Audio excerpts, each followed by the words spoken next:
तो किशोर तिवारी जी कमाल की योजना लेकर आए हैं एकनाथ शिंदे। उनके पैर वैर तो नहीं ढूंढ रहे हैं आप? ये पकड़ ही लें अब पैर उनके कि उन्होंने महाराष्ट्र के बेरोजगार युवाओं की भविष्य को संवारने के लिए ऐसी कमाल की योजना ला दी है। एकनाथ शिंदे जी ने कहा है पूरे देश में पहली बार ऐसी योजना लेकर आए हैं। आप कितना उत्साहित हैं कि कभी हमारे साथ रहे एकनाथ शिंदे? क्या कमाल का काम कर दिए हैं। अच्छा हुआ एकनाथ शिंदे महाराष्ट्र के मुख्यमंत्री हो गए। डॉक्टर साहब, एक बात बोलूं मैं तुमको जी।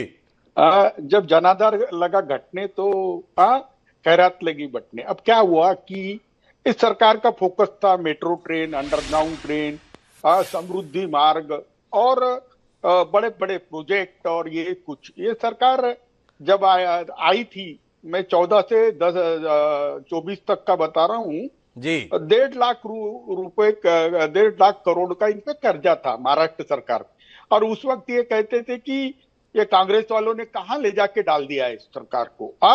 और सरकार पूरी कंगाल हो गई। अब क्या हुआ कि 20% तक तुम कर्जा ले सकते अपने अर्निंग का। तो ये कह रहे कि अभी हमने 18% ही लिया जी। और सीएजी जो है, सीएजी कहती है कि फिस्कल मिसमैनेजमेंट का क्लासिक एग्जाम्पल है जी। अब मुझे एक बताइए कि आपने हमारे यहाँ बेरोजगारी भत्ता पहले से ही मिलता था जी। लेकिन उसका अमाउंट कम था जी। ये कोई नई योजना नहीं है, इन्होंने बढ़ा दिया जी। लेकिन बजटरी अलोकेशन इनके पास कहीं का नहीं है।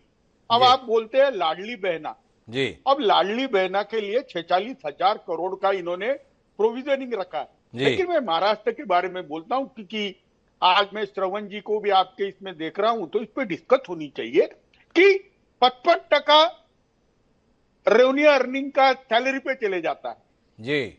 उसमें पेंशनर और सैलरी आ गई और 15% सरकार पे खर्चा होता है जी। अब मुझे बताइए, और कर्जे में 12% से 18% जाता है ब्याज में जी। अब मुझे बताइए इनके पास जो जिसका बजट का वैल्यू भी 2 लाख करोड़, आपके 1,80,000 करोड़ इसमें ही चले गए। तो मुझे लगता है निर्मला सीतारमन जी को 1 लाख करोड़ का लाडला भाई योजना देना पड़ेगी। किसको? एकनाथ शिंदे को जी। और लेकिन अब 2 लाडले वहां आए हुए हैं, एक नीतीश कुमार और एक हमारे नायडू जी। नायडू। तो अब मुझे बताना है कि मैं पहली बार क्लियर कर देता हूं, सरकार ने अपने विकास का मॉडल फेल हो गया ये कबूल कर लिया। महिलाएं परेशानी में है ये बात कबूल की। कपास सोयाबीन उगाने वाले किसान तकलीफ में है ये बात कबूल की।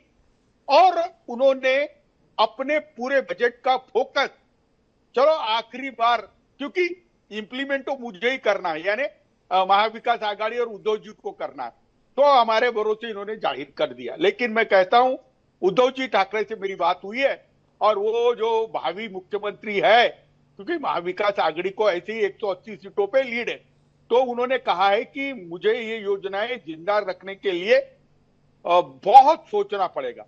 लेकिन मैं एक बात बोल रहा हूं, देश की परिस्थिति जितनी खराब है उतनी ही खराब परिस्थिति महाराष्ट्र की है। लेकिन महाराष्ट्र के अंदर जो भ्रष्टाचार है उसकी जो लेवल है वो लेवल कहीं भी मैच नहीं होती। फिर बिहार किशोर जी बीच में हस्तक्षेप चाहता हूं।